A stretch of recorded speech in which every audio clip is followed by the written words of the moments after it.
الحمد لله وكفى وسلام على عباده الذين اصطفى أما بعد أعوذ بالله من الشيطان الرجيم بسم الله الرحمن الرحيم ولو بسط الله الرزق لعباده لبغوا في الأرض ولكن ينزل بقدر ما يشاء إنه بعباده خبير بصير سبحان ربك رب العزة عما يصفون وسلام على المرسلين والحمد لله رب العالمين اللهم صل على سيدنا محمد وعلى آل سيدنا محمد وبارك وسلم 15 شعبان کی رات ہے. یہ شب برات کہلاتی ہے، برکت والی رات ہے. امام ربانی مجد رسانی رحمۃ اللہ نے اس کو یوں سمجھایا ہے. وہ فرماتے ہیں کہ رات کا اندھیرا ہر طرف ہوتا ہے، پھر جب سورج نکلنا ہوتا ہے تو وہ ایسے نہیں کہ یکدم سورج نکل آیا، بلکہ پہلے سے وہ صادق طلوع ہوتی ہے. تو اندھیرا کم ہو گیا اور روشنی زیادہ ہوتی جا رہی ہے، پھر وہ روشنی بڑھتی جاتی ہے حتیٰ کہ اسفار کا وقت ہو جاتا ہے. سورج نکلنے سے تھوڑی دیر پہلے ایسے ہی روشنی ہوتی ہے جیسے سورج نکل چکا. پھر کچھ دیر کے بعد سورج طلوع ہوتا ہے اور دھوپ آ جاتی ہے. اسی طرح رمضان مبارک کی رحمتوں کا سورج طلوع ہونا ہے، مگر اس کی صبح صادق آج کی رات ہے. آج رات سے رمضان کی برکتیں آنی شروع ہو گئیں. یہ اب ہر روز بڑھتی جائیں گی حتیٰ کہ رمضان المبارک سے ایک دو دن پہلے ایسے ہی برکتیں ہوں گی جیسے کہ خود رمضان کی برکتیں ہوتی ہیں. اب آج کی رات میں انسان کے لیے رزق کے فیصلے اللہ تعالیٰ فرماتے ہیں. رزق میں انسان کے بیوی بچے، صحت، عزت، کاروبار سب کچھ آ جاتا ہے. جو کچھ بھی ہے وہ رزق میں شامل ہے. ہم سارا سال رزق کے بارے میں شکایتیں کرتے رہتے ہیں. کوئی کہتا ہے قرض نہیں اترتا، کوئی کہتا ہے کہ مجھے انکم کم ہے، کاروبار میں فائدہ نہیں ہوتا. بجائے اس کے کہ ہم سارا سال شکوے کریں، بہتر یہ ہے کہ جب اللہ تعالیٰ نے رزق کے فیصلے فرمانے ہیں تو اللہ تعالیٰ کے سامنے عاجزی کر لیں کہ اللہ تعالیٰ ہی خیر کے فیصلے فرما دے. جو لوگ غیر شادی شدہ ہیں وہ اپنے لیے اچھے رشتے مانگے، نیک دیندار. جو شادی شدہ ہیں اور بے اولاد ہیں وہ اپنے لیے اولاد کے لیے دعائیں مانگیں. جو صاحب اولاد ہیں وہ اولاد کی نیکی کے لیے دعائیں مانگیں. جو بیمار ہیں وہ صحت کے لیے دعائیں مانگیں. جو پریشان حال ہیں مرد یا عورتیں وہ اپنی پریشانیوں کے دور ہونے کے لیے دعائیں مانگیں. اپنے لیے بھی مانگیں، اہل خانہ کے لیے بھی مانگیں، ملک کے سب لوگوں کے لیے مانگیں، پوری امت مسلمہ کے لیے مانگیں، پوری دنیا کے مسلمانوں کے لیے مانگیں. یہ وقت پوری امت کے مسلمانوں کے اوپر بہت مشکل آ گیا ہے. اے خاصان رسول وقت دعا ہے، امت پہ تیری آ کے عجب وقت پڑا ہے. آج کے دور میں روٹی اور رزق زندگی کا نصف العین بن گئے ہیں. ایسے لگتا ہے کہ انسان دنیا میں آیا ہی اس لیے ہے کہ مجھے اچھا کمانا ہے اور اچھا کھانا ہے. یہ مقصد زندگی نہیں ہے، یہ ضرورت زندگی ہے. مقصد زندگی اللہ تعالیٰ کی عبادت ہے، اللہ کی فرمانبرداری ہے. مگر ہم رزق کے پیچھے اس طرح پڑے ہوئے ہیں کہ 24 گھنٹے اسی کی فکر ہے. اٹھتے بیٹھتے چلتے پھرتے ہر وقت اسی کی فکر ہے. حالانکہ آج کے دور میں زیادہ کھا کر مرنے والوں کی تعداد زیادہ ہے بنسبت بھوک سے مرنے والوں کے. اور اللہ تعالیٰ نے رزق کی اتنی بہتات دی ہے کہ بے موسم کے پھل ہر جگہ پر ملتے ہیں. پھل کیا ملنا بلکہ بے موسم کے جوس ہر جگہ ملتے ہیں. پورا سال جو جوس پینا چاہیں وہ فریج کے اندر موجود ہوتا ہے۔ تو ایک طرف تو اللہ تعالیٰ کی رحمتوں کی انتہا یہاں تک ہے، اور دوسری طرف ہمارا حال یہ ہے کہ اس سے بیٹھتے اللہ کے شکوے، مجھے یہ نہیں ملا، مجھے یہ نہیں ہوا، میرے بچے کی نوکری نہیں ہو رہی، بیٹی کا رشتہ نہیں آ رہا۔ تو بجائے شکوے کرنے کے ہم اللہ تعالیٰ کے سامنے درخواست کریں کہ یا اللہ تو آئندہ سال کے لیے جو رزق کے فیصلے فرمائے گا تو ہمارے لیے خیر کے فیصلے فرما دے۔ روٹی کو اتنی اہمیت حاصل ہو گئی ہے کہ اس سے پہلے تاریخ میں کبھی اتنی اہمیت حاصل نہیں تھی۔ دین اسلام اتنا خوبصورت ہے کہ اس نے کسب حلال کو عبادت کہا ہے، اس لیے شریعت نے رہبانیت سے منع کیا ہے۔ رہبانیت کہتے ہیں کہ اتنا دین میں لگ جانا کہ دنیا کو چھوڑ دینا، بیوی بچوں کو نظر انداز کر دینا۔ لا رہبانیت فی الاسلام، اسلام کے اندر کوئی رہبانیت نہیں ہے۔ دوسری طرف ہے اباہیت۔ اباہیت کہتے ہیں کہ روٹی کپڑا اور مکان کو زندگی کا مقصد بنا لینا، یہ بھی ناجائز ہے۔ نہ رہبانیت جائز ہے، نہ اباہیت جائز ہے، ہمیں اس کے درمیان کی زندگی گزارنی ہے۔ ہمارے حضرت مسجد عالم رحمۃ اللہ فرماتے تھے کہ اللہ تعالیٰ کو جو راستہ جاتا ہے وہ جنگلوں اور غاروں سے ہو کر نہیں جاتا، ان گلی کوچوں بازاروں سے ہو کے جاتا ہے۔ اللہ چاہتے ہیں کہ میرے بندو تم معاشرے میں زندگی گزارو، حقوق اللہ پورے کرو، حقوق العباد پورے کرو، تو اس کے بعد تمہیں اللہ کی رضا مل جائے گی۔ اس لیے انسان رزق کے حلال کے لیے کوشش تو کرے مگر حرص نہ دکھائے۔ جو مقدر میں ہے ملنا وہی ہے، جو مرضی کرتا پھرے۔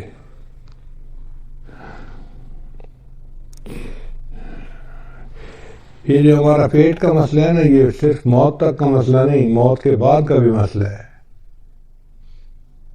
چنانچہ قیامت میں جب انسان کھڑا ہوگا تو اسے سخت پیاس لگی ہوگی۔ جن لوگوں کو جہنم میں بھیجا جائے گا ان کو سخت بھوک ہوگی، مگر ان کو وہاں کھانے کے لیے زقوم دیا جائے گا اور پینے کے لیے غسلین دیا جائے گا۔ وہ غسلین اتنا گرم ہوگا کہ انسان کی آنتیں کٹ کر پخانے کے راستے باہر نکل جائیں گی۔ پھر انسان ٹھیک ہو جائے گا، پھر بھوک لگے گی، پھر پیاس لگے گی، اور یہ سائیکل سزا کا چلتا ہی رہے گا۔ اللہ تعالیٰ فرماتے ہیں کہ جب ان کی جسم کی جلد جل جائے گی، بدلناہم جلودا غیرہا لیذوقوا العذاب، ہم ان کے جسم کی سکن کو دوبارہ ٹھیک کر دیں گے تاکہ ان کو دوبارہ عذاب مل سکے۔ تو یہ پیٹ کا مسئلہ کوئی ابھی کا نہیں ہے، یہ مستقل ایک مسئلہ ہے۔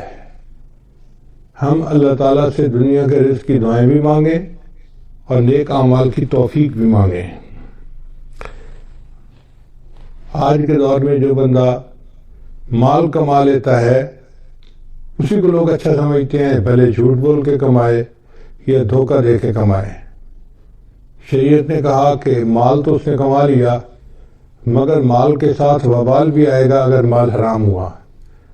ہم کتنے لوگوں کو دیکھتے ہیں کہ ان کے پاس پیسہ تو بہت ہوتا ہے، کسی کی بیوی نافرمان، کسی کے بچے نافرمان، کسی کو بیماری لگ گئی، کسی کو دفتر کے مقدموں میں الجھا لیا گیا، تو ایسے مال کا کیا فائدہ کہ انسان کے لیے جینا مشکل ہو جائے۔ خود اپنی زبان سے کہتے ہیں کہ اس جینے سے تو مر جانا زیادہ بہتر ہے۔ تو بہتر ہے کہ انسان رزق حلال ہی کی تمنا رکھے اور سکون کی زندگی گزارے۔ نبی نے سامنے ارشاد فرمایا، زکوٰۃ دینے سے مال میں برکت آتی ہے اور سود لینے سے انسان کے مال سے برکت ختم ہو جاتی ہے۔ آج جس کو دیکھو وہی سودی کاروبار کر رہا ہے، کہتے ہیں جی کہ کیا کرے، بینک کے بغیر تو کام چلتا ہی نہیں ہے۔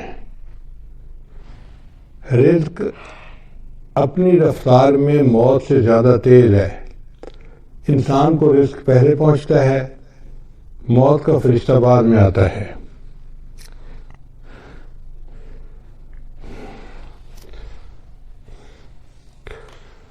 قاضی بستامی رحمۃ اللہ علیہ نے ایک جگہ نماز ادا کی تو ایک بندے نے ان سے پوچھا من این تاکل، آپ کہاں سے روٹی کھاتے ہیں؟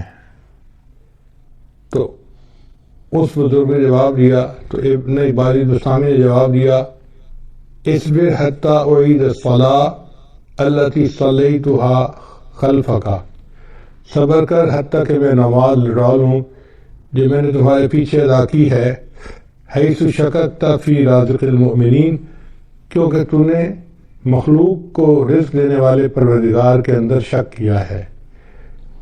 بھئی تو کیسا امام مسجد ہے کہ تجھے اتنا نہیں پتا کہ کون کھلاتا ہے ہمیں؟ اس لیے بھائی جی بستامی نے فرمایا کرتے تھے اگر ساری مخلوق کو میرا کنبہ بنا دیا جائے اور زمین تانبے کی بن جائے کہ اس میں ایک درخت نہ اگے، کھیتی نہ اگے، سبزی کچھ بھی نہ اگے، اور آسمان سے ایک قطرہ بارش کا نہ گرے، مجھے پھر بھی یقین ہے کہ اللہ تعالیٰ میری عیال کو رزق پہنچا دیں گے۔ اللہ تعالیٰ وہ ذات ہے جو انسانوں کو، حیوانوں کو، پرندوں کو، چرندوں کو، کیڑے مکوڑوں کو، ہر کسی کو رزق پہنچاتا ہے، حتیٰ کہ بند پتھر کے اندر کچھ کیڑے ہوتے ہیں ان کیڑوں کو بھی اللہ روزی پہنچاتا ہے۔ تو نے پتھر میں کیڑے کو پالا، خشک مٹی سے سبزہ نکالا، تو نے پتھر میں کیڑے کو پالا، خشک مٹی سے سبزہ نکالا، یہ تیرا ہے جہاں، یہ زمین آسماں ہے خدایا، کس نے حقیقت کو پایا۔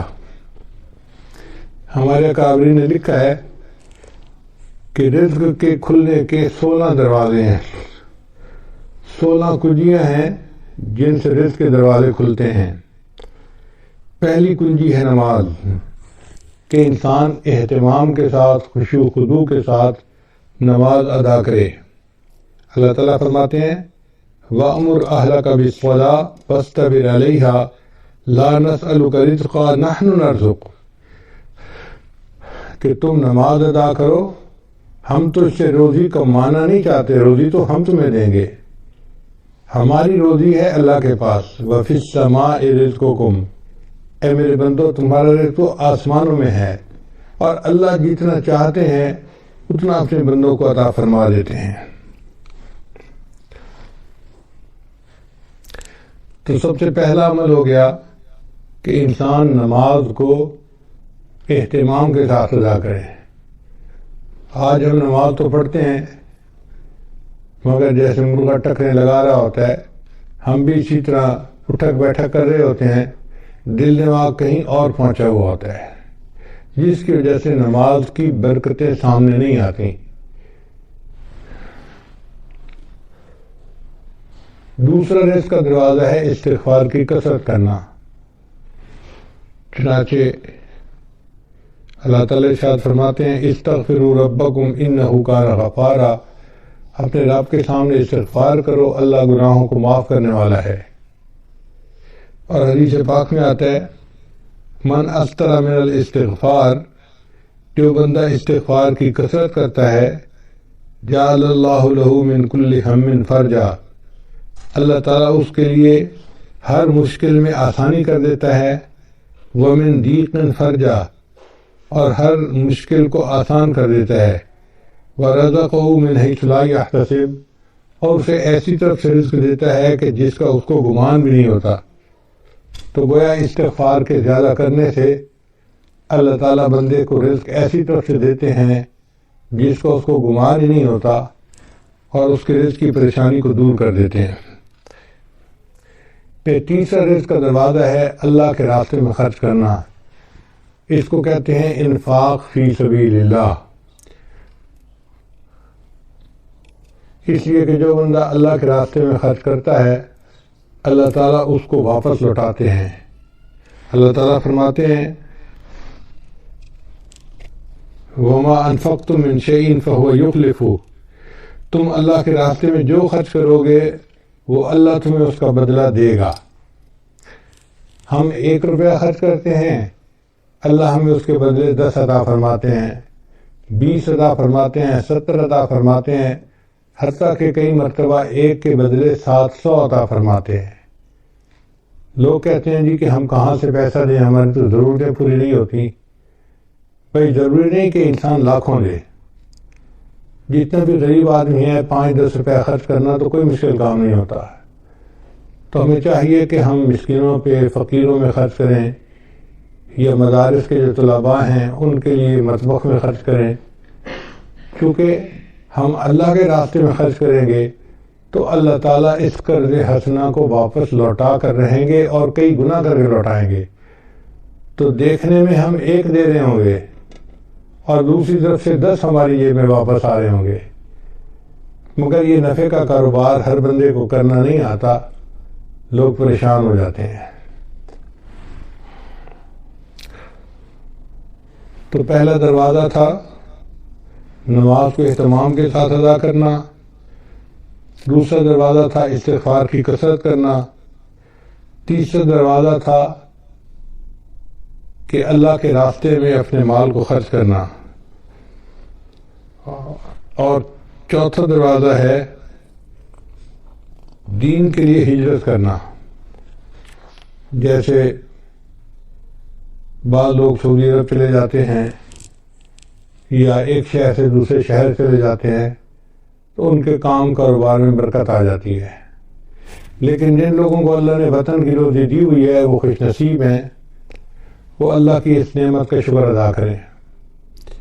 ہر بندے کو یہ نعمت نصیب نہیں ہوتی۔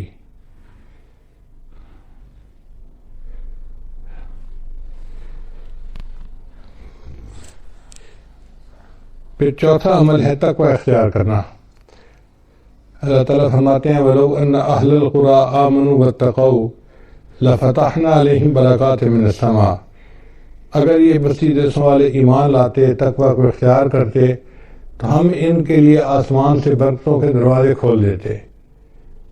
تو گناہوں سے بچنے پر اللہ تعالیٰ رزق کے دروازوں کو کھول دیتے ہیں، اور آج گناہوں کی وجہ سے رزق کے دروازے بند ہیں اور ہم پریشانیوں کے شکار ہیں۔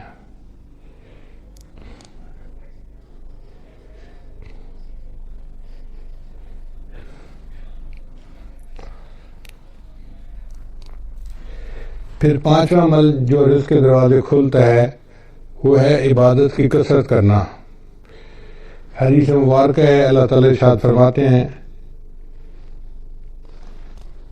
یہ حدیث قدسی ہے، ابن آدم، اے آدم کے بیٹے، تفرغ لعبادتی، میری عبادت کے لیے تو فارغ ہو جا، املا صدرک انی واسد فقرک، املا صدرک غنن، میں تیرے سینے کو غنا سے بھر دوں گا اور تیرے فقر کو ختم کر دوں گا۔ تو دیکھیں عبادت کرنے سے اللہ تعالیٰ سینے میں بے نیازی ڈال دیتے ہیں اور بندے کے فقر کو ختم کر دیتے ہیں۔ اس لیے اللہ کا ذکر کثرت سے کرنا، قرآن پاک کی تلاوت کرنا، نیکی کرنا، یہ انسان کے رزق میں برکت کا دروازہ ہے۔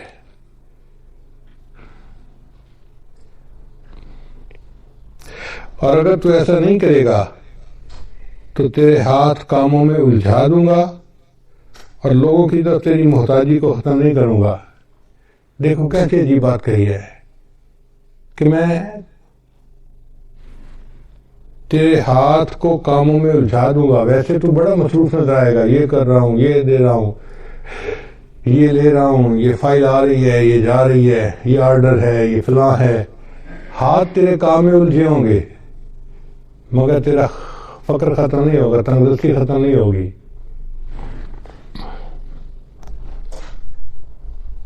اور چھٹا عمل جس سے رزق کے دروازے کھلتے ہیں وہ ہے حج اور عمرے کی کثرت کرنا۔ اگر اللہ تعالیٰ توفیق دے تو بندے کو چاہیے کہ کثرت سے عمرہ کرے اور بار بار حج کرے۔ دیکھنے میں تو حج اور عمرے پہ انسان پیسہ خرچ کر رہا ہوتا ہے، لیکن حقیقت میں وہی پیسہ اس کے لیے باعث برکت بن کے اس کو واپس اللہ لوٹا رہے ہوتے ہیں۔ چنانچہ نبی علیہ السلام کے پاس جب کوئی بندہ رزق کی شکایت کرتا تھا تو نبی علیہ السلام اسے مشورہ دیتے تھے کہ تم عمرہ کرو، عمرہ کر کے جو دعائیں مانگتا تھا تو اللہ تعالیٰ رزق کی پریشانی کو دور فرما دیتے تھے۔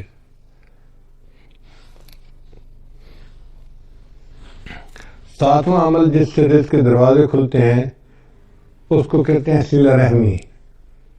صلہ رحمی کا مطلب یہ ہے کہ جن کے ساتھ خونی رشتے ہوتے ہیں ان کے ساتھ محبت کا تعلق رکھنا، ان کے ساتھ پیار محبت کا ریلیشن رکھنا اور غم خوشی میں ان کے ساتھ رہنا، اس کو صلہ رحمی کہتے ہیں۔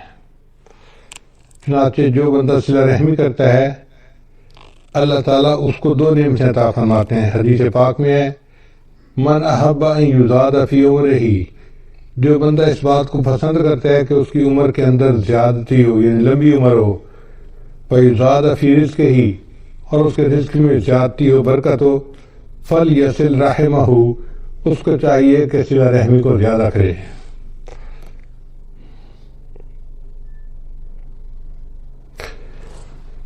پھر 8واں دروازہ ہے رزق کے کھلنے کا کمزوروں سے حسن سلوک، کہ جو لوگ کمزور ہوتے ہیں، بیمار ہوتے ہیں، بوڑھے ہوتے ہیں، ان کے ساتھ حسن سلوک کرنا۔ حدیث مبارکہ میں آتا ہے کہ تمہیں اپنے کمزور اور ضعیف لوگوں کی وجہ سے نصرت ملتی ہے۔ اللہ تعالیٰ قرآن مجید میں فرماتے ہیں وَلَوْ يُؤَاخِذُ اللَّهُ النَّاسَ بِمَا كَسَبُوا، اگر اللہ تعالیٰ پکڑ لیتا انسانوں کو جو عمل وہ کرتے ہیں، مَا تَرَكَ عَلَى ظَهْرِهَا مِن دَابَّةٍ، تو زمین کی سطح کے اوپر کوئی ایک بھی جاندار باقی نہ بچتا۔ اگر اللہ پکڑنے پہ آتا نا جو تم اعمال کرتے ہو تو کوئی انسان نہ بچتا، کوئی جانور نہ بچتا، زمین کے اوپر کچھ بچتا ہی نہ۔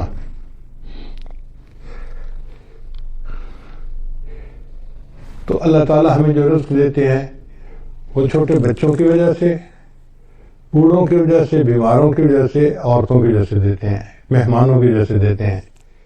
لہذا ان کو بوجھ نہیں سمجھنا چاہیے، بلکہ ان کی وجہ سے ہمیں رزق ملتا ہے، ہر وقت ذہن میں یہ رکھنا چاہیے۔ رزق کا 9واں دروازہ جس سے کہ انسان کا رزق کھلتا ہے اس کو توکل کہتے ہیں۔ توکل کا مطلب یہ ہے کہ انسان اللہ پر امید رکھے، اپنی طرف سے کوشش کرے اور نتیجہ اللہ پہ چھوڑ دے۔ وَمَن يَتَوَكَّلْ عَلَى اللَّهِ فَهُوَ حَسْبُهُ، جو اللہ پر توکل کرتا ہے اللہ اس کے لیے کافی ہو جاتا ہے۔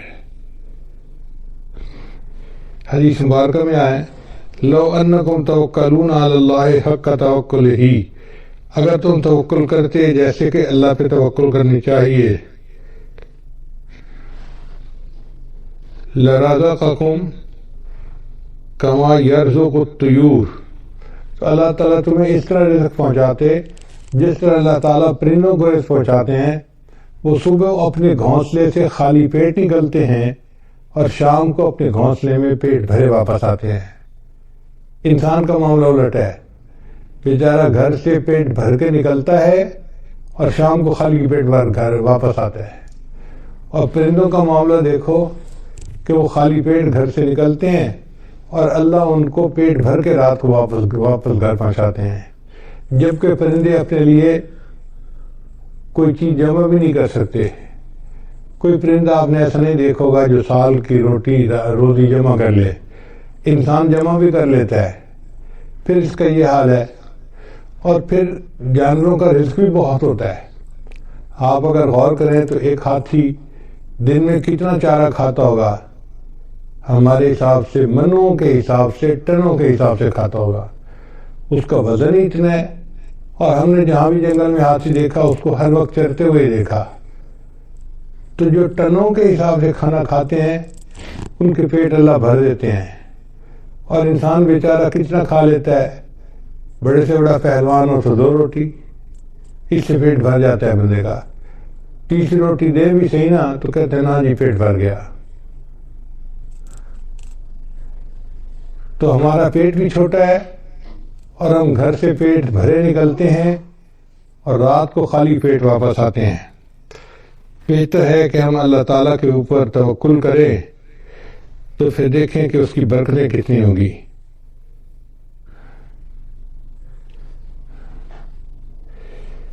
پھر 10واں دروازہ ہے انسان نعمتوں کا شکر ادا کرے.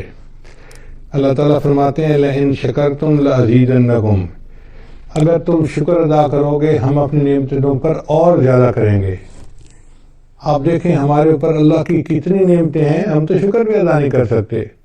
الحمدللہ ثم الحمدللہ کہ گھروں میں کھانا کھانے بیٹھتے ہیں تو 1 سالن 2 سالن تو معمول کی بات ہے.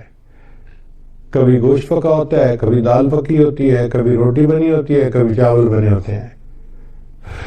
اب 2 قسم کے کھانے پڑے ہوتے ہیں، حالانکہ کھانا تو ایک بھی مل جاتا تو بہت تھا، مگر یہ اللہ کی نعمت ہے نا کہ اللہ کئی قسم کے کھانے دیتے ہیں. اور پھر یہ نہیں کہ کھانے ہی ہمیں ملتے ہیں، کھانے کے علاوہ وافر کھانے ہوتے ہیں. چنانچہ میں نے دیکھا ہے کہ ہمارے پاس کئی دفعہ 8-10 مہمان آ جاتے ہیں نا، تو مجھے صرف اندر پیغام بھیجنا پڑتا ہے کہ مہمان ہیں، کوئی کھانے کے لیے تردد نہیں کرنا پڑتا. اللہ کے فضل سے اتنا کھانا ہوتا ہے گھر والوں کا بچا ہوا کہ 8-10 آدمیوں کا کھانا تو اسی میں نکل آتا ہے. یہ اللہ کا کتنا بڑا کرم ہے، کتنا بڑا فضل ہے. ہم اللہ کی اس نعمت کا شکر ہی ادا نہیں کر سکتے.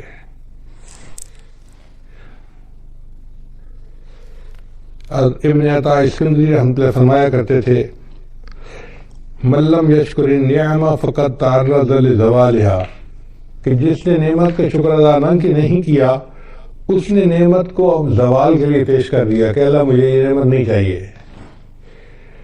ومن شکرہا، اور جس نے نعمت کا شکر ادا کیا فقد قید بعقالہا، اس نے نعمت کو نکیل کے ذریعے سے پکڑ لیا، باندھ لیا اپنے پاس.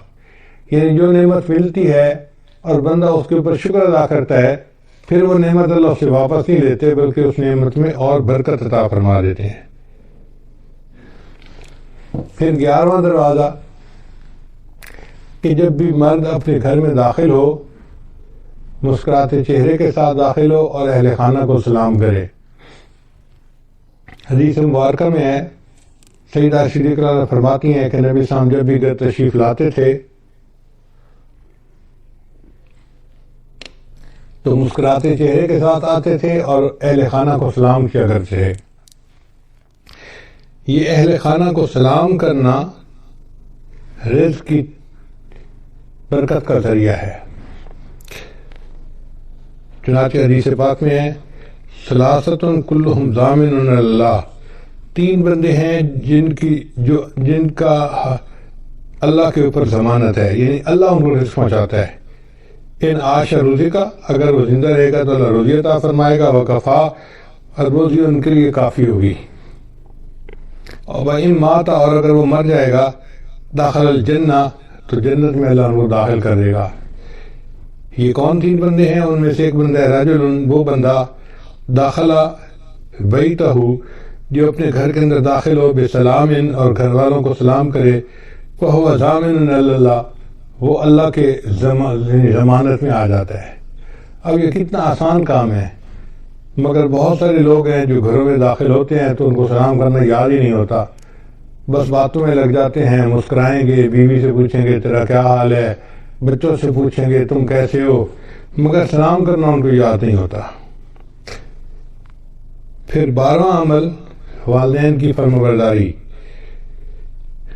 چنانچہ ہمارے حضور نے لکھا ہے کہ 5 چیزوں سے رزق میں برکت ہوتی ہے. ایک، جو بندہ صدقہ پر مداومت کرے، دوسرا صلہ رحمی کرے، تیسرا جہاد کرے، چوتھا ہمیشہ باوضو رکھے، اور 5واں والدین کی فرمانبرداری کرے. والدین کے فرمانبردار کو اللہ تعالیٰ رزق کی پریشانی میں نہیں ڈالتے، اس لیے ان کی خدمت کر کے ان کی دعائیں لینی چاہیے تاکہ اللہ تعالیٰ کی طرف سے برکتیں اور رحمتیں شامل حال ہو جائیں.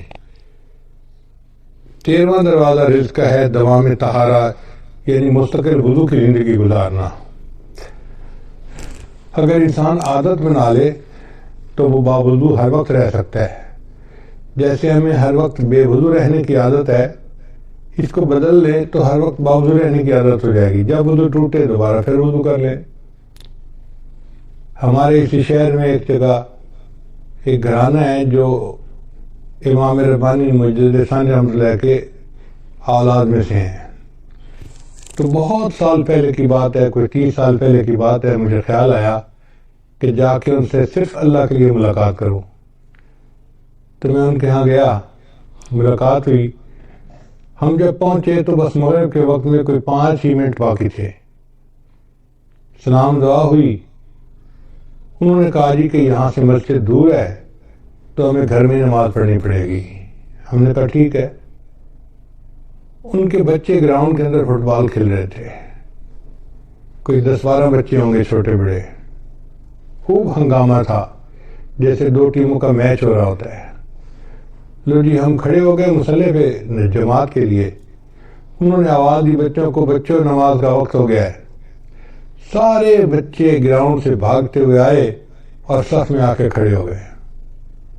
اب جب ہم نے نماز ادا کی تو مجھے بڑی حیرت ہوئی کہ کیا سب بچوں کا وضو تھا یا کچھ بچوں نے بے وضوئی نماز پڑھ لی۔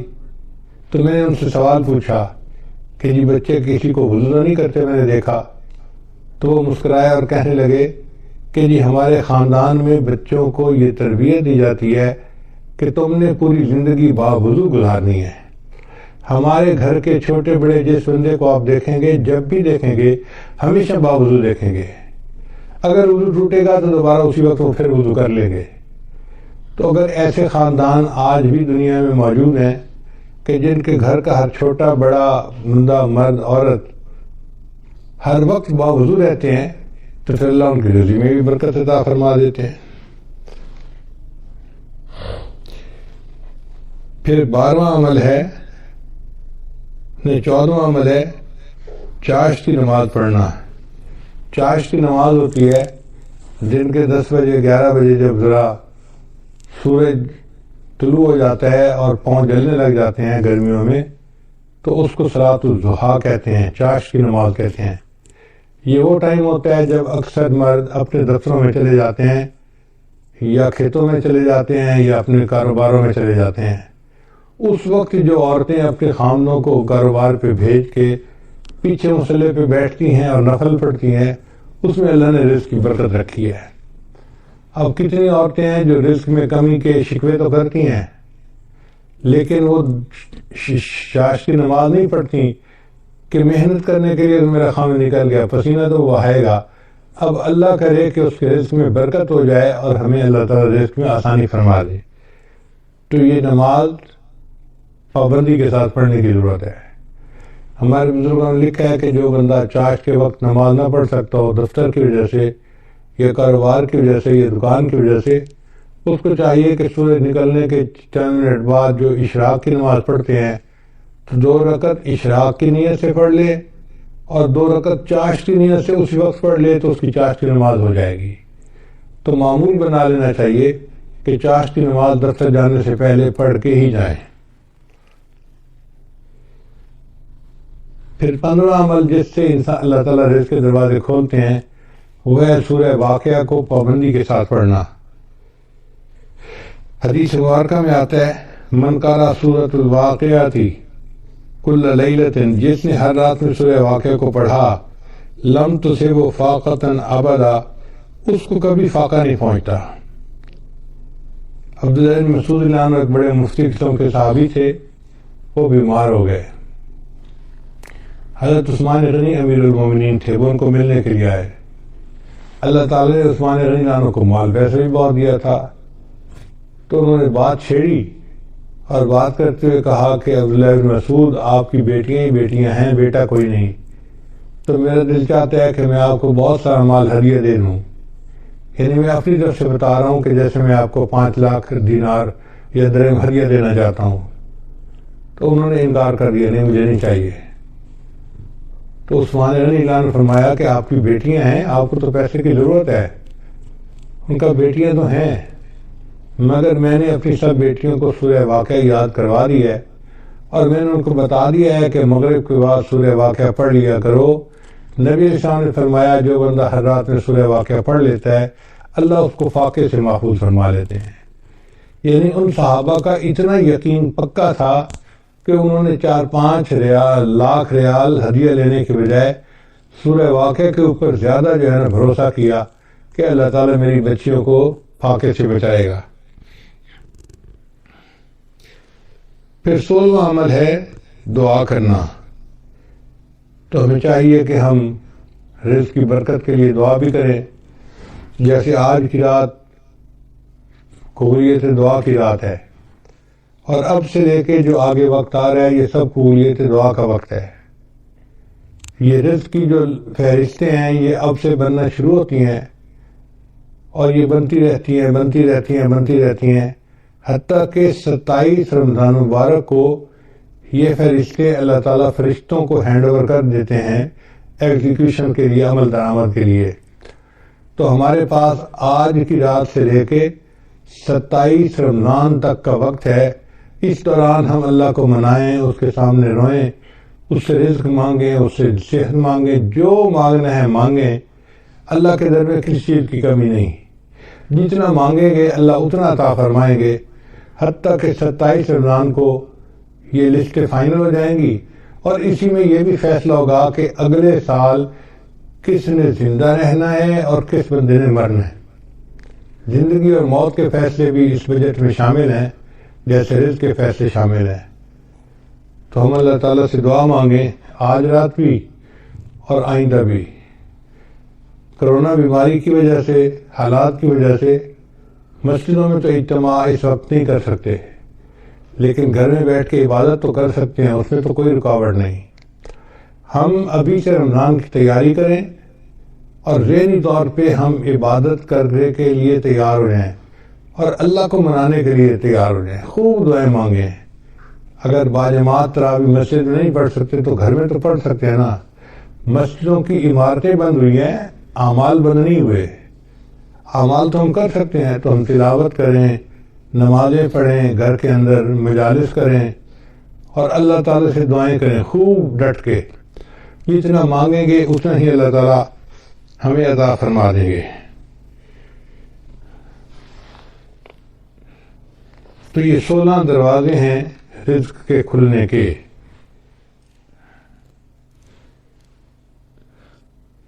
ہمارے بزرگوں نے فرمایا کہ کچھ اسباب ہیں تنگ دستی کے، یعنی کچھ ایسے اسباب ہیں کہ جن کی وجہ سے اللہ تعالیٰ رزق کو ذرا کم کر دیتے ہیں، بند کر دیتے ہیں، تو وہ جاننا بھی ضروری ہے۔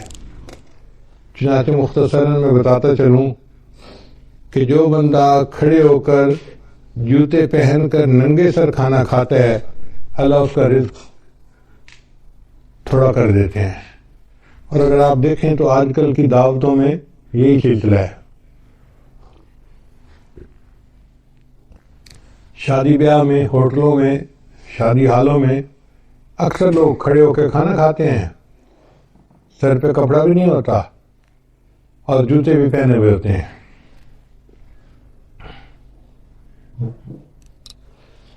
پھر رزق میں تنگی تو ہونی ہوتی ہے۔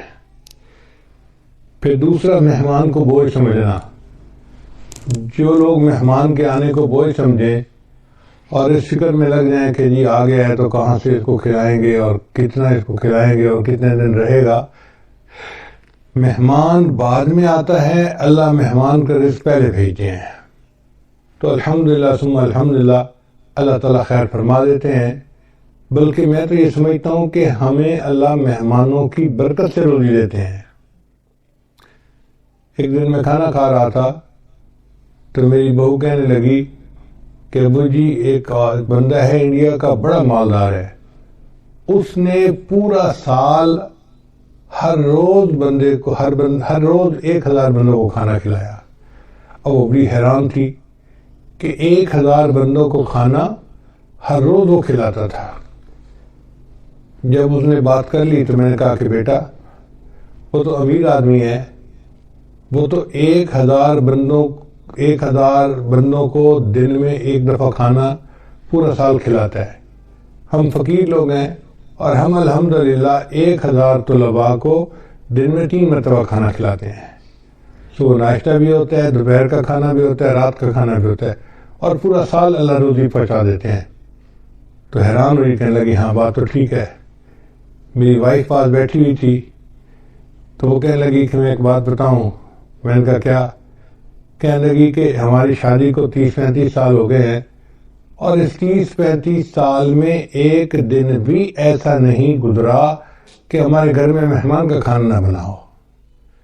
میں نے اللہ کا شکر ادا کیا کہ یا اللہ تیرا کرم اور تیرا احسان ہے کہ الحمدللہ 35 سال میں ہر روز مہمان کا کھانا گھر میں بن رہا ہے، ایک دن بھی ایسا نہیں کہ مہمان گھر میں نہ ہو۔ تو میں تو یہ سمجھتا ہوں کہ اللہ ہمیں رزق جو دیتے ہیں وہ مہمانوں کی وجہ سے دیتے ہیں، تو مہمان نوازی سے کبھی پریشان نہیں ہونا چاہیے۔ پھر تیسرا سبب ہے بغیر بسم اللہ پڑھے کھانا کھا لینا، ہاتھ دھوئے بغیر کھانا کھا لینا، یہ بھی بیماری عام ہے۔ دسترخوان لگے ہوتے ہیں، نہ ہاتھ دھوئے جاتے ہیں، نہ بسم اللہ پڑھی جاتی ہے، نہ کھانے کی دعا پڑھی جاتی ہے، جس وجہ سے پھر تنگدستی آ جاتی ہے اور اس کے دروازے بند ہو جاتے ہیں۔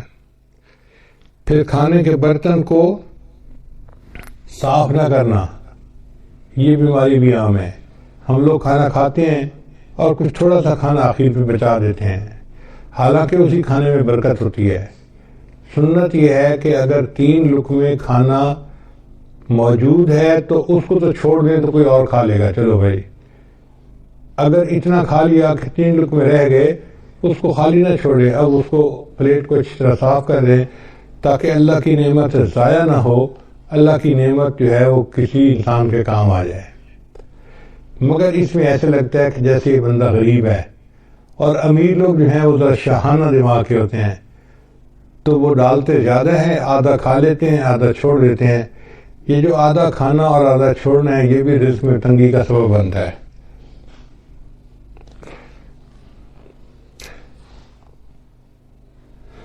اور ایک اور بات کہ بیت الخلاء میں باتیں کرنا، پہلے زمانوں میں یہ گناہ کم تھا، آج یہ گناہ زیادہ ہے، بلکہ نوجوان بچے اور بچیاں جو ادھر ادھر کالیں کرتے ہیں چھپ چھپ کے، وہ تو کئی مرتبہ جا کے بیٹھ کے بات ہی کرتے ہیں بیت الخلاء میں، پتہ ہی نہیں چلے کسی کو کہ کیا ہوا۔ بیت الخلاء میں باتیں کرنے سے فرشتوں کو بھی تکلیف ہوتی ہے اور رزق کے اندر بھی تنگی کر دی جاتی ہے۔ پھر 7واں بات ہے فقیر کو جھڑکنا۔ اگر کوئی مانگنے والا آئے تو بندہ فقیر کو جھڑکی نہ دے، چلے جاؤ بھائی یہاں سے، کہا نہیں آپ کو چلے جاؤ، سن نہیں دے، جاتے کیوں نہیں، ایسے جھڑکی نہیں دینی چاہیے، بلکہ اگر کچھ ہے تو دے دے، اور اگر نہیں تو کہہ دے جی آپ آگے چلے جائیں۔ ہم ایک مرتبہ حرم شریف میں بیٹھے ہوئے تھے تو ایک UK کا بندہ حضرت کے پاس آیا مطاف کے اندر، کہنے لگا حضرت میں حج کے لیے آیا ہوں، لیکن یہاں مطاف میں تو مانگنے والے بہت ہیں، ہر تھوڑی دیر کے بعد کوئی فقیر آ جاتا ہے مانگنے والا، اب سمجھ نہیں آتی کہ ہم کس کو دیں اور کس کو نہ دیں۔ اگر ہم ہر کسی کو دے دیں تو ان کی تو عادت بگڑ جائے گی، تو دل چاہتا ہے کہ ان کو نہ دیں، اور اگر ہم نہ دیں تو پھر کون دے گا، تو دل چاہتا ہے دے بھی صحیح، تب فیصلہ کرنا مشکل ہوتا ہے۔ تو اب بتائیں کہ ہم کس کو دیں، ہمیں کیسے پتہ چلے کہ کون مستحق ہے اور کون مستحق نہیں ہے؟ حضرت نے اس کی ساری بات کو سنا اور پھر فرمایا کہ اچھا یہ بتاؤ کہ اللہ نے جو تمہیں دیا ہے تم اس کے مستحق ہو؟ اس نے کہا نہیں۔ تو حضرت نے فرمایا جب تم اس کے مستحق نہیں اور اللہ نے پھر بھی تمہیں دے دیا ہے، تم بھی اللہ کے خلق کو اپناؤ، دے دو، مستحق ہے یا نہیں یہ تمہارا مسئلہ نہیں، یہ اللہ کا مسئلہ ہے۔ تو بندہ چپ تو ہو گیا، مگر اس کے دل میں سوال تو بہرحال تھا، تو حضرت نے بھانپ لیا کہ اس کے دل میں سوال ابھی باقی ہے، تو پھر حضرت نے اس کو بات پیار سے سمجھائی۔ حضرت نے فرمایا کہ دیکھو وہ بندہ تمہارے پاس مانگنے آیا ہے، مان لیا کہ وہ صاحب حیثیت ہے اور عادتاً مانگ رہا ہے، تم اسے اس لیے دے دو کہ اللہ کا شکر ادا کرو کہ اللہ تو نے مجھے دینے والوں میں سے بنایا، لینے والوں میں سے نہیں بنایا۔ یہ بھی تو ہو سکتا تھا اللہ تجھے اس کے حال میں ڈال دیتا اور تو لوگوں سے مانگ سکتا۔ تو اللہ تعالیٰ کی اس نعمت کا شکر ادا کرتے ہوئے دے دیا کرو کہ اللہ تو نے مجھے لینے والا نہیں، تو نے مجھے دینے والا بنایا ہے، میں تیرے نام پہ دے رہا ہوں۔ اس پہ اس کے دل کے اندر تسلی ہو گئی اور اس نے حضرت کے ماتھے کا بوسہ لیا اور خوش ہو کے واپس چلا گیا۔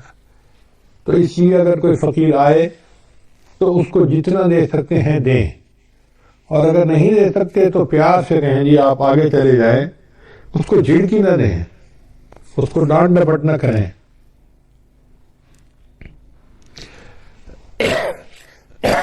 پھر مغرب کی نماز کے بعد بلا عذر جو بندہ سو جاتا ہے، اس سے بھی رزق کے اندر برکت کم کر دی جاتی ہے۔ اگر کوئی بیمار ہے یا کوئی عذر ہے تو اس میں تو شریعت اجازت دیتی ہے، لیکن عادت بنا لینا اس کو شریعت نے منع کیا ہے۔ مغرب کے بعد بلا عذر نہیں سونا چاہیے۔ پھر جو بندہ نماز قضا کر دیتا ہے، اللہ تعالیٰ اس کے رزق کو تنگ کر دیتے ہیں۔ عورتیں بالخصوص، نیک عورتیں بھی نمازیں قضا کر بیٹھتی ہیں۔ پتہ ہے کیوں؟ سوچتی رہتی ہیں مہمان آئے ہیں، میں ان کو پہلے چائے بنا کے دے دوں پھر نماز پڑھ لیتی ہوں۔ اب وہ چائے بنا کے دینے میں اتنا کام لمبا ہو جاتا ہے کہ نماز کا ٹائم نکل جاتا ہے، ان کو یاد ہی نہیں ہوتا۔ یاد اس وقت آتا ہے جب اگلی نماز کا وقت شروع ہو چکا ہوتا ہے۔ یا یہ سوچتی رہتی ہیں کہ میں بچے کو نہلا لوں، بچے کھانا کھلا لوں، بچے کو پتہ کر لوں، بچے کو نہلا لوں اور پھر نماز پڑھوں گی۔ یہ جو پھر کا مسئلہ ہے نا، نماز قضا کرنے کی بنیاد یہی ہے۔ نماز کو کبھی پھر پہ نہیں رکھنا چاہیے۔ ابھی پہلے نماز پڑھیں، بعد میں جو کرنا ہے کریں۔ اس لیے جب نماز کا وقت ہو جائے تو نماز پڑھیں اور اس کے بعد جو کرنا ہے کریں۔ نماز کو کبھی آئندہ پہ نہ چھوڑیں، کیا پتہ چند سانس مزید ہے بھی صحیح کہ نہیں۔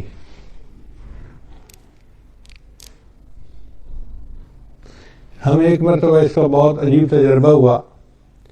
ہم پشاور ایک اجتماع سے واپس آ رہے تھے تو لاکھوں لوگ تھے اس اجتماع میں۔ راستے میں ایک چھوٹی سی مسجد میں ہم رکے۔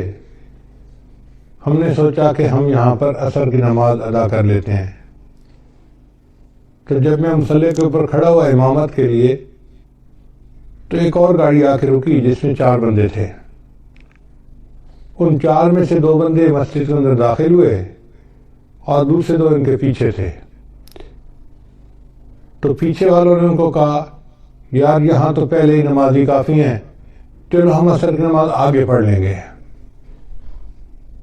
تو جو اندر آئے ہوئے لوگ تھے نا وہ بھی باہر نکل گئے اور گاڑی میں بیٹھ گئے اور گاڑی چلی گئی۔ خیر ہم نے نماز ادا کی، پھر اس کے بعد ہم آگے چلے، اسلام آباد کی طرف آ رہے تھے۔ کوئی 10 میل کے بعد ہم نے دیکھا کہ اس پہلے والی گاڑی کا ایکسیڈنٹ ہوا ہے، اور ایکسیڈنٹ اتنا فیٹل تھا کہ چاروں کے چاروں بندے مر گئے تھے۔ تو ہم نے جب اس گاڑی کو دیکھا تو گاڑی کو تو پہچان لیا، تو لوگوں نے ہمیں بتایا کہ یہ ایکسیڈنٹ اتنا برا تھا کہ ایک بندہ بھی نہیں بچا، سب مر گئے۔ اس وقت مجھے خیال آیا کہ یا اللہ اگر یہ رکے تھے جیسے نماز وہاں پڑھ کے پھر چلتے تو ایک تو وقت کی عصر کی نماز بھی ادا ہو جاتی اور دوسرا اس کی وجہ سے برکت بھی ہو جاتی۔ اب یہ انہوں نے عصر کی نماز ادا نہیں کی ہوگی، نیت تھی پڑھنے کی لیکن بن پڑھے دنیا سے چلے گئے۔ تو کون جانتا ہے موت کا وقت کتنا قریب ہے۔ اس لیے اگر پھر پہ ڈال دینا جی کہ پھر نماز پڑھیں گے تو اس میں نماز بھی قضا ہو جاتی ہے اور انسان نقصان بھی اٹھاتا ہے۔ ابھی نماز پہلے پڑھیں جب ٹائم ہو جائے، اور عورتوں کے لیے تو اول وقت میں نماز پڑھنا بھی زیادہ فضیلت ہے۔ بس اذان کے انتظار میں رہیں۔ گھر کے اندر ایک بورڈ ہونا چاہیے جس پر نماز کے ٹائمنگ لگے ہوئے ہوں۔ بچے بڑے اس بورڈ کو دیکھیں اور جیسے ہی نماز کا ٹائم ہو جائے بس وضو کیا، پہلے نماز پڑھی، بعد میں جو کرنا ہے بعد میں کرتے رہیں گے۔ پھر 11ویں چیز جس سے رزق میں کمی آتی ہے وہ ہے جھوٹ بولنا۔ جو بندہ جتنا زیادہ جھوٹ بولتا ہے اللہ اس کے رزق کو اتنا تنگ کر دیتے ہیں۔ اللہ اکبر، شاید آج ہمارے رزق کے اندر جو تنگی ہے اس کی بنیادی وجہ یہ جھوٹ ہی ہے۔ جھوٹ ہم نے انفرادی طور پر نہیں قوم میں اجتماعی طور پر آ گیا ہے. جس بندے سے بات کرے وہی جھوٹ میں بات کرے گا، اور اس کا نام ہم نے بہانہ رکھ دیا. جی میں نے اس کے سامنے بہانہ کیا، بیوی کہتی ہے میں نے خاوند کے سامنے بہانہ کیا، بیٹا کہنا ہے میں نے ابو کے سامنے بہانہ کیا، شاگرد کہتے ہیں میں نے استاد کے سامنے بہانہ کیا. حالانکہ یہ بہانہ صحیح جھوٹ ہوتا ہے، اور اس جھوٹ سے بچنے کی ضرورت ہے.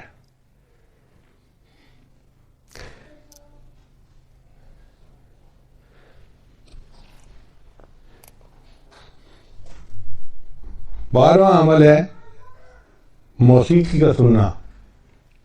آج کل گھروں کے اندر گانے چل رہے ہوتے ہیں، فلمیں چل رہی ہوتی ہیں، عورتیں موسیقی کی آواز پہ کام کر رہی ہوتی ہیں کچن میں، گھر میں، اور کہتی ہیں الٹا کہ یہ موسیقی تو روح کی غذا ہے، اور اس بات کو بھول جاتی ہے کہ جس گھر میں موسیقی چلتی ہے اللہ ان کی رزق میں تنگی کر دیتے ہیں. پھر 13واں عمل اولاد کو برا بھلا کہنا. کچھ ماں باپ اولاد کو جلدی گالیاں دینا شروع کر دیتے ہیں، یا برے الفاظ کرنا شروع کر دیتے ہیں، یا کوسنا شروع کر دیتے ہیں. تو جو اولاد کو برے الفاظ کہیں گے یا کوسیں گے ان کے رزق کو اللہ تعالیٰ ویسے ہی تنگ کر دیں گے. 14واں عمل قرآن مجید کو بلا وضو ہاتھ لگانا. قرآن مجید اللہ کا کلام ہے، لا یمسہ الا المطہرون، اس کو ہاتھ نہیں لگا سکتا مگر وہ جو پاک ہو. تو ہمیں چاہیے کہ ہم باوضو ہو کے اس کو ہاتھ لگائیں.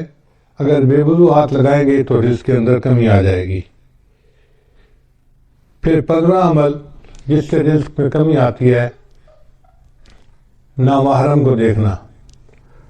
یہ بدنظری کی عادت آج اتنی عام ہو گئی ہے، چاہے آتے جاتے بازار میں دیکھے، گلی میں دیکھے، سکرین کے اوپر دیکھے، سیل فون کے اوپر دیکھے، عورت کو دیکھے یا عورت کی تصویر کو دیکھے، بات ایک ہی ہے. تو نامحرم کو دیکھنے سے اللہ تعالیٰ رزق میں تنگی فرما دیتے ہیں. اور 16واں عمل جس سے کہ انسان کے رزق میں تنگی آ جاتی ہے، اہل و عیال کے ساتھ لڑتے رہنا. میاں بیوی جو ہر وقت ایک دوسرے کے ساتھ بات بات پہ بحث کرتے ہیں، دلیلیں دیتے ہیں، لڑتے جھگڑتے ہیں، تو یہ میاں بیوی کی لڑائی جھگڑے میں اللہ ان کے رزق کو تنگ کر دیتے ہیں. اب ایک طرف سے لڑائیاں بھی ختم نہیں ہوتی اور دوسری طرف رزق کے کمی کے شکوے بھی ختم نہیں ہوتے. بھئی اتفاق میں برکت ہے، آپ محبت پیار سے زندگی گزاریں تو اللہ تعالیٰ رزق کی پریشانی کو دور کر دیں گے. چنانچہ آج کی رات میں خاص طور پر ہم اپنے لیے اور اپنی مسلمان امت کے لیے خوب دعائیں مانگیں. تو بہرحال ہمیں چاہیے کہ ہم اور باطنی روحانی بیماریوں سے بھی دعا مانگیں. اللہ تعالیٰ ہمارے ایمان کی حفاظت فرمائے اور ہمیں اس دنیا میں اللہ تعالیٰ ایمان کے ساتھ جینے اور ایمان کے ساتھ مرنے کی توفیق عطا فرمائے. وآخر دعوانا ان الحمد للہ رب العالمین.